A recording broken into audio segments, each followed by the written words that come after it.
Welcome to Something to Talk About from the Bainbridge Island Senior Community Center. I'm Reed Price, and I'm here with Jeannette Franks, and we are going to be talking about a senior and community center project that's been going on for several years, our annual Oktoberfest Resource Fair.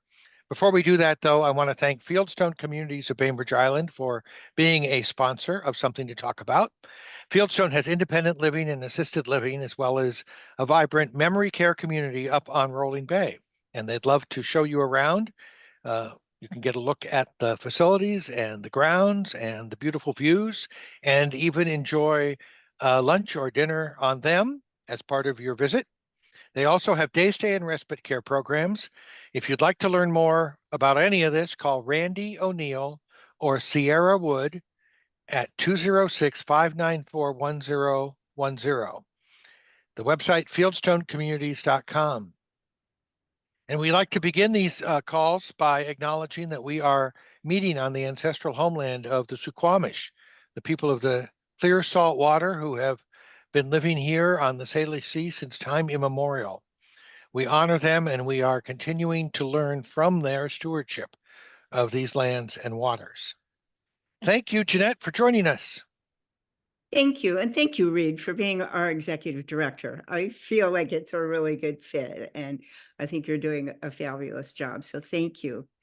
And thank you for the land acknowledgement. I had the honor of working with the Suquamish elders for over 15 years on a wellness program that started as a university research project and then continued just mostly as an exercise program.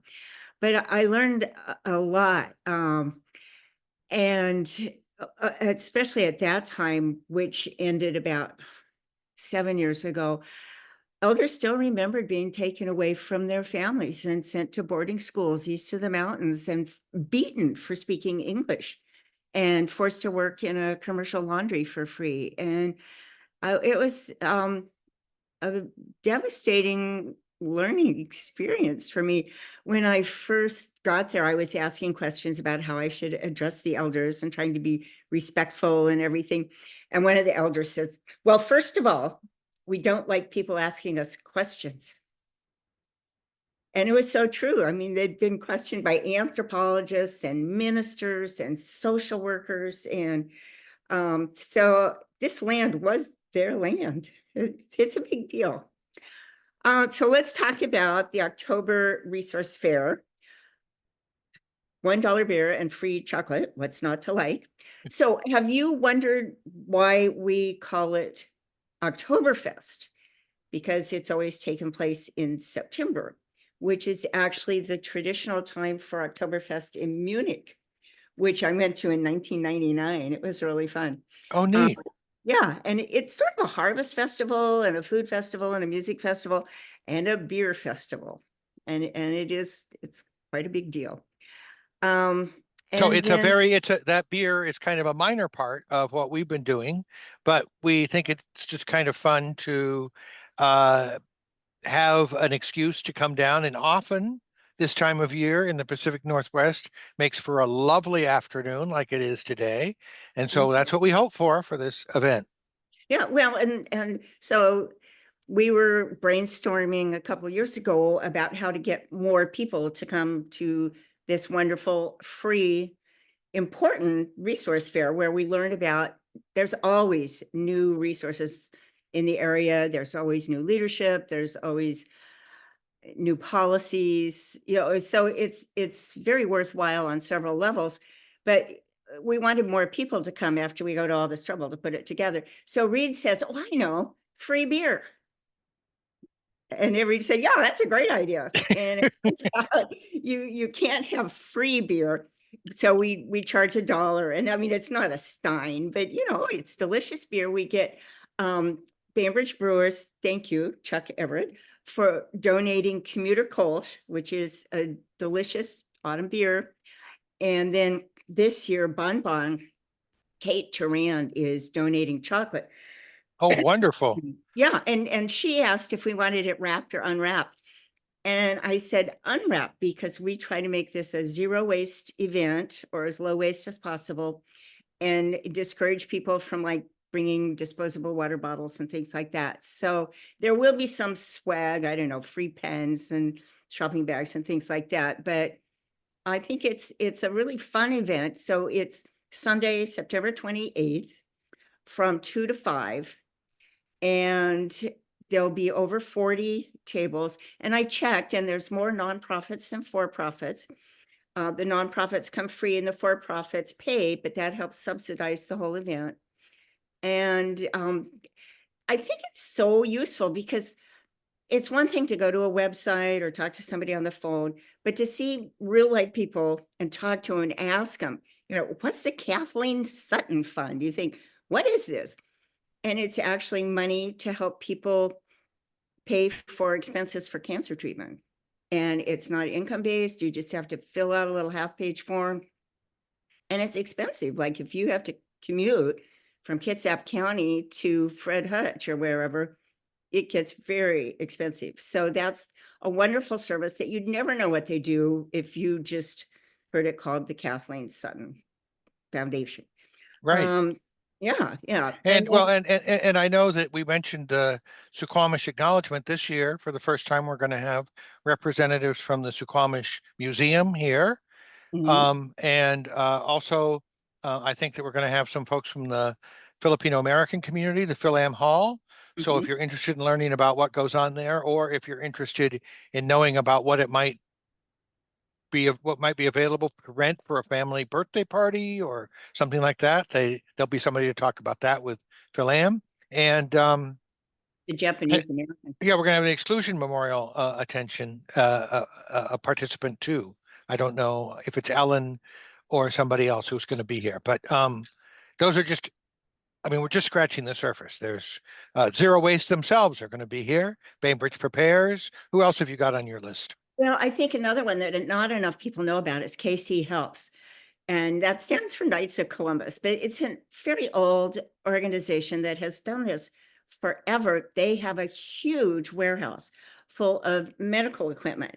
So everything from, walkers and canes and crutches and wheelchairs and those knee scooters. When I had hip replacement, I got a knee scooter from them. And it's so much fun for the first half hour. After that, it's a lot of work. And we're going to have Assistant Dogs Northwest for the first time. We're going to have Paws for the second time. We had them last year and they were very popular. And we won't have the dogs and cats in the same room. We're going to have Olympic Connects, which is a new organization for the whole kind of greater peninsula area, linking nonprofits and helping each other know what they're doing. One of the most important values of the resource fair is for all these agencies to learn about each other. And so, for example, a lot of the people helping people deal with cancer didn't know about the KC Connects of getting equipment, things like that, or Kathleen Sutton to get people transportation money.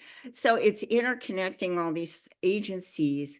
And I really encourage each agency to bring two people. So one can staff the table while another one roams around and meets everybody, and then they can switch. So we So fill up the entire senior center. So there are four, I think, different areas where inside, plus people in the back patio, which is where the beer garden's going to be, and a few people out front, including Puget Sound Energy, which is our primary sponsor. And then we have some gold sponsors of Articare and Shalom Hospice Washington. But we will I'm encouraging you to go to each and every one of those rooms. And in fact, if you do, we'll hand out a map. Make sure you get a map when you come. You can see where people are, and in each room there'll be somebody that can stamp that area. And if you get a passport to go to all of the areas, then you can put in your name for a swag bag, kind of a special basket that will have some fun treats and a plant and some stuff like that in it. yeah, and I think that was your idea, Reed. I think that's a good idea because some people in the other rooms don't feel as visible. And so we want to make sure we get people in all four rooms. And then also I want to publicize the Bainbridge Island Resource Directory, BIRD, And I think Katie's going to be there, I hope. But at any rate, there is a website, a resource directory, because there are a lot of resources. The other thing I want to mention Well, let me is, just say a little bit more about that before you go ahead. okay, The web address is biresourcedirectory.org, and it was started probably about 8 years ago. There was a you were familiar with this, Jeanette. There was a village concept effort here to try to, it's on the and you say, committee. Yeah. yeah, right. And I think it was called Bainbridge Neighbors or something. Well, what was it called? No, it was a village concept. Yeah, so the idea is that you can tie together different resources and share them in a community. Well, we have a wonderful organization here called, as we all know, Island Volunteer Caregivers, and they offer, through the generosity of a lot of volunteers, a lot of transportation, which has often been the sort of undergirding of those village network concepts. So we said, well, we've gathered all this information about stuff. How can we make it available to the public? And I know there are printed guides about resources, but things change quickly. And so having a web resource that you can go to look up, uh, helpful medical equipment, which is where you'll find KC Helps, or assisted living, or caregiver support, or whatever. Um, and so a number of nonprofits, including the Senior and Community Center, we pay for the web every month, every year, put together this program. And Katie Auger, who's the community resource navigator with Island Volunteer Caregivers, is a big partner in making sure that stays up to date. Yes, it's a very important resource. I also want to add the Housing Resources Board. I didn't get a chance to talk to you yesterday afternoon at Islandwood. They had a big annual gathering, and their director, Phaedra Elliott, is such an expert, and she's going to staff their table. So if you have any questions about affordable housing or what's going to happen at the site of the former police station, she's got the answers, and she's very knowledgeable and articulate. And I think we're really lucky to have her on the island and to have her at the resource fair. I think that's going to be important to talk about. Then the other thing I want to mention is I really do think we are going to do an aging in place event as our spring event. I think you might remember 2 years ago, we did a fresh look at death that was very important, very well done. And then we did long-term care, where Dana Gargus did a brilliant job of really helping people what long-term care is. So Dana Gargus is with the Area Agency on Aging, long-term care ombudsman, and she helps with people who are living in, I think they're technically called boarding homes, but like boarding houses, but they're usually, that's essentially assisted living places or group family homes. And she's the resource for that. And she gave us a lot of information. And in fact, there is a podcast of her information on Yeah. our website, youtube.com/BI Senior Center. Yeah, yeah, no, it was really well done. I also want to thank the entire committee. So that's Katie Auger with IVC. We also have Sheila Kerwin with the Bainbridge Island Senior and Community Center Board of Directors, Vivian Bly, the retired social worker, Donna Dahlquist from Helpline House, and also Misty Montford with the Independent Living uh, expert of the Housing Resources Board. And so we've got a really good, solid committee. My name is Jeannette Franks, and I'm a PhD gerontologist, which a lot of people don't actually know what that is, but it's a specialist in aging and older people. And aging in place is what every survey, every questionnaire, when they ask what older people really want, they want to age in place, ideally. They want a forever home. And so I think our next presentation will be a panel and speakers on things like home modifications, community and social connections, health and wellness. We have our balance guy who's has a great fan base because, as Dana said, we are all one fall away from assisted living. And I think it's important to recognize that.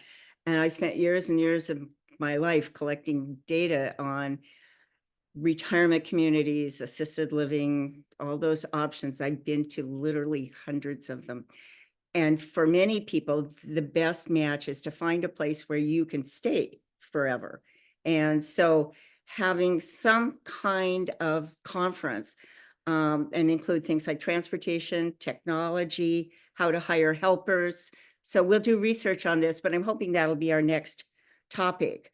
And let me know what other topics you'd like addressed or that you think might go into this next event, and look for me at the resource fair. Okay, thank you very much, Jeannette Franks, and thank you for being the chair of the Resource Committee for many years, putting your expertise to our benefit. We appreciate that. And also, I know you were a longtime board member at the Senior and Community Center before that. Still on the board when I started in 2017. So thanks for that. And we hope to see you all again. That is the 28th, 2 to 5 p.m. at the Bainbridge Senior and Community Center, which is on 370 Bryan Drive. Wait a minute, I need to make sure they can see because I need to. He wants to say goodbye. He's Goodbye, Fauci. in the cone of shame. We all have our moments. Anyway, thank you again. Have a lovely afternoon. I appreciate you taking the time to share the information about the Oktoberfest Resource Fair.